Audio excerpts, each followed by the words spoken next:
Salam sukses. Kita jumpa lagi di channel Visioner, yaitu channel yang mengupas berita politik pilihan yang terbaru sehingga kita tidak ketinggalan dalam berbagi informasi sekitar politik di dalam negeri yang terkini. Dan di dalam video kali ini saya akan memperlihatkan bagaimana tentang analisa dari dua pengamat politik, yaitu Muhammad Khoddary dan Zulfan Lindan, yang memberikan sinyal peringatan keras untuk Ketua Umum Partai Golkar Airlangga Hartarto bahwa jangan seolah-olah setelah menjadi partai yang kebetulan di tahun 2024 ini semakin bertambah besar, lalu kemudian mulai mau mbalelo. Artinya ada tanda-tanda upaya tidak setia lagi terhadap koalisi Prabowo Gibran. Ini menurut saya sebenarnya berita besar dan sangat penting, karena kalau nanti benar Golkar jadi mbalelo, maka ini besar sekali akan mempengaruhi banyak hambatan-hambatan ke arah dan tujuan menuju Indonesia Emas. Karena ini penting dan berbobot, kita coba langsung cek aja videonya. Pada hari ini Bang, saya katakan ya, bangsa ini kembali lagi tergantung pada Partai Golkar, Bang. Ya. Pada hari ini, Bang. Iya, iya. Suka nggak suka, Bang. Kita ini terus maju dengan agenda Indonesia Emas, atau belok kiri, belok kanan, nyemplung masuk jurang. Ini pada hari ini kita kembali kepada Golkar, Bang. Nah, makanya kita harus jaga, ya. Diskusi kita ini kan untuk menjaga jangan sampai Golkar ini kecemplung. Betul, betul. Ya kan? Yang akhirnya menyeret gerbong bangsa Indonesia. Iya. Kecemplung. Ya, itu jadi dia harus betul-betul menjadi perekat dan memperkuat Betul. pemerintahan. Iya, ini. Bang. Iya, Bang. Artinya jumlah suara sah nasional, karena dianggap tadi Golkar itu lebih piawai dan mahir mengambil kursi-kursi terakhir, kursi ke-6, kursi ke-7, harus diwaspadai oleh PDIP. Ada kekhawatiran juga suara sah nasional PDIP unggul, tapi jumlah kursi jangan-jangan melewati PDIP, karena tadi kan beda 1%. Nah, kalau misalnya efektif semuanya Golkar mengambil kursi-kursi terakhir itu dan dia maksimal, ya bukan tidak mungkin justru perolehan kursi terbesar adalah ada peluangnya per hari ini gitu ya, dari data yang tadi ya, per hari ini ada peluang Golkar juga mendapatkan kursi terbanyak. Yang paling rentan untuk terjadi perpecahan di internal itu kan Golkar. Ya kan? Iya. Nah, oleh karena itu Golkar ini harus hati-hati. Ya. Kalau dia mau coba-coba main dengan inkonsistensi dan coba-coba main dengan tidak loyal dengan kesepakatan yang sudah dibuat, saya kira orang-orang yang ada di dalam Golkar juga sadar ini cara-cara seperti ini kan nggak benar. Akhirnya mereka terpecah dua lagi. Kalau mereka terpecah dua, kejadian lagi yang saya bilang kasus Bali, ya kan? Karena terpecah dua muncullah Munas Bali, kan antara Abu Rizal dengan Agung Laksono kan dulu. Nah, kan tidak menyangka, Abu Rizal juga tidak menyangka kok tiba-tiba muncul gerakan DPP tandingan. Nah, jangan salah, ini juga rawan dengan terjadinya DPP tandingan. Namun atas kesadaran penuh dari Pak Abu Rizal Bakri demi kondusivitas partai, maka beliau itu bersedia melakukan semacam deal politik lah ya dengan Pak Agung dan teman-teman, yaitu bahwa Munas di Bali itu tetap dilaksanakan. Namun agenda pemilihan ketua itu kita bicarakan di Munas ini. Ya, itu adalah suatu deal yang sebenarnya itu luar biasa, yang didasari pada semangat untuk melakukan rekonsiliasi. Jadi kita bersaudara lagi lah gitu ya, sebagaimana yang dilihat oleh rakyat selama ini. Namun ternyata sebagaimana diketahui, upaya yang dibangun oleh Pak Akbar Tanjung itu tidak membuahkan hasil. Artinya dari pihak Pak Agung Laksono tetap menghendaki agar Munas ini tidak diadakan, karena itu melanggar segala macam peraturan perundang-undangan ya, yang peraturan organisasi ya, sebagaimana kita ketahui bersama. Karena itu tidak tercapai titik temu. Maka sebagaimana yang Anda ketahui sekarang, ya Munas sekarang memang sudah tidak bisa dibatalkan lagi, ya agendanya tetap menjadi agenda semula. Tetapi kalau saya mungkin ada, itu kan contoh-contoh yang besar ya. Tapi buat saya juga ada satu contoh yang barangkali kelihatan kecil, tetapi sebetulnya maknanya besar. Gitu. Jadi beberapa waktu yang lalu itu keluar surat dari DPP Partai Golkar tentang daftar lembaga-lembaga survei yang direkomendasi untuk melakukan survei ya, bagi calon-calon pilkada dari Partai Golkar, gitu Bang. Nah di situ ya tidak ada Indobarometer, M-Kodari, Indobarometer, lalu Hasan Nasbi, Sirus Network, yang notabene adalah orang yang paling depan ya untuk bicara mengenai 02 dalam Pilpres 2024 ini, Bang. Nah, sebetulnya kalau saya ya nggak masalah, nggak masuk gitu. Walaupun saya ini orang yang mundar-mandir di Golkar itu udah dari lama sekali, karena kan saya bagian dari generasi awal survei di Indonesia, termasuk yang memperkenalkan survei kepada Golkar ya, saya ingat betul tuh Bang Akbar Tanjung, waktu masih menjadi ketua umum. Ketika partai politik yang lain itu belum menerima survei, Bang Akbar sudah menerima, dan kita menjelaskan di mana-mana pada saat pemilu tahun 2024. Mantan Gubernur Jawa Barat Ridwan Kamil dan Wali Kota Medan yang juga menantu Presiden Joko Widodo Bobi Nasution masuk dalam nama-nama kandidat calon yang akan maju dalam kontestasi Pilkada 2024 melalui Partai Golkar. Selain keduanya, siapa saja kandidat lain yang akan diusung Golkar di Pilkada 2024? Jumlah tokoh seperti Wali Kota Medan Bobi Nasution, mantan Wali Kota Tangerang Selatan Airin Rahmidiani, dan istri mantan Gubernur Jawa Barat Ridwan Kamil Atalia Praratia hadir dalam pengarahan. Namun Ridwan Kamil atau RK tak hadir karena tugas di luar negeri. Ketua Umum Partai Golkar Erlangga Hartarto menyampaikan sosok RK mendapat surat tugas untuk maju di pemilihan Gubernur Daerah Khusus Jakarta dan Jawa Barat. Akan tetapi RK menjadi kandidat tunggal untuk Pilkada Jawa Barat.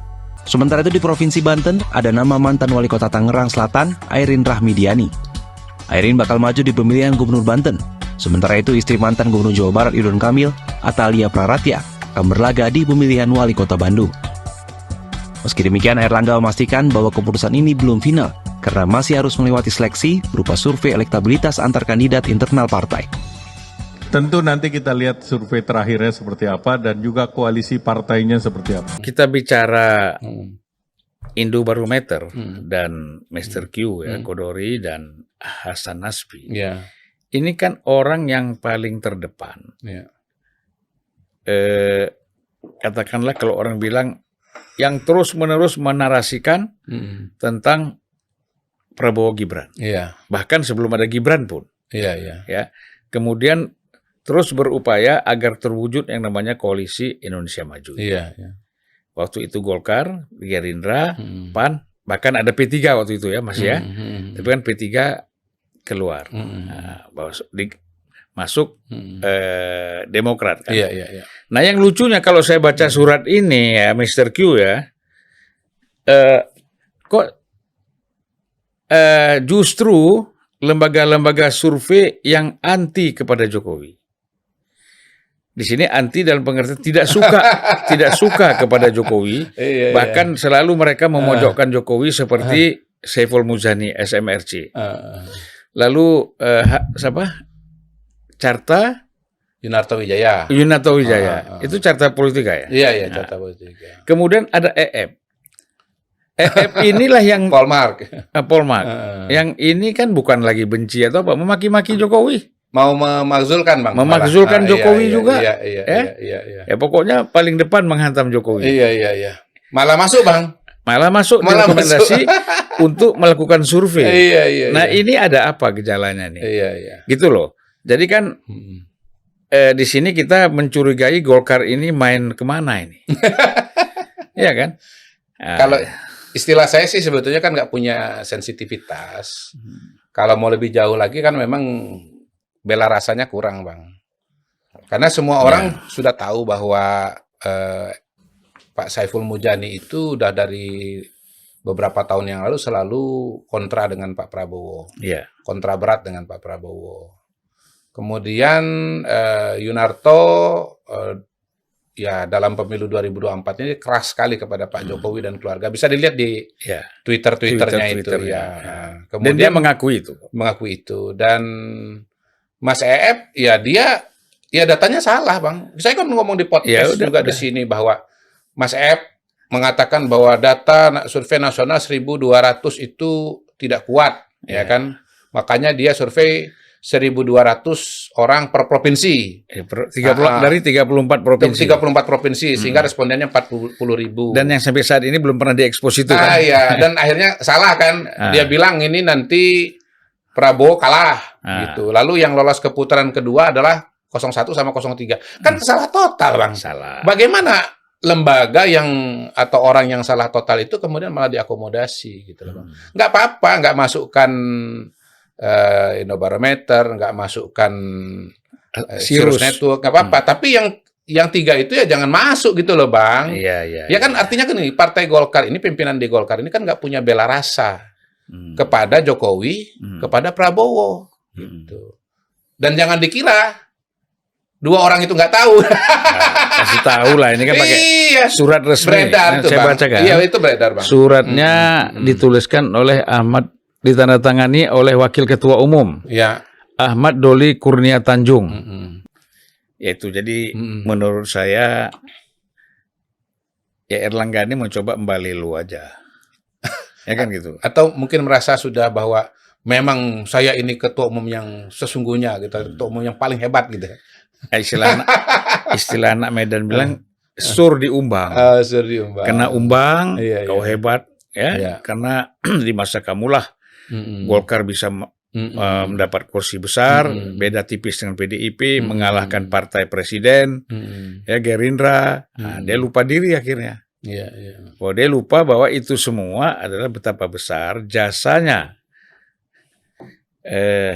Pak Jokowi di dalam membesarkan Golkar, ya kan? Dan bagaimana Pak Jokowi berbeda ketika hadir di dalam acara ulang tahun partai lain dengan partai Golkar. Pada seluruh keluarga besar Partai Golkar, saya menyampaikan selamat ulang tahun yang ke-59. Pohon beringin Golkar telah tumbuh rindang dan teduh dengan akar yang sangat kokoh. Saya mau mendengar suaranya yang underbody diulangi mana?